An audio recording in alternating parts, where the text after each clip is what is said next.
దక్షిణాదిన కుంభమేళా. తెలంగాణ రాష్ట్ర ప్రభుత్వం దేవాదాయ ధర్మాదాయ శాఖ అత్యంత ప్రతిష్టాత్మకంగా నిర్వహించే సరస్వతి పుష్కరాలు.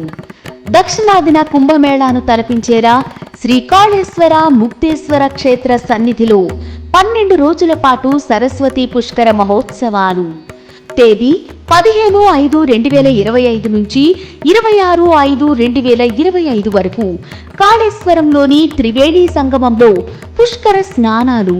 రండి, కాళేశ్వరంలోని త్రివేణి సంగమంలో పుష్కర స్నానం ఆచరించి పునీతులు కండి. శ్రీ కాళేశ్వర ముక్తేశ్వర స్వామి కృపకు పాత్రులు కండి.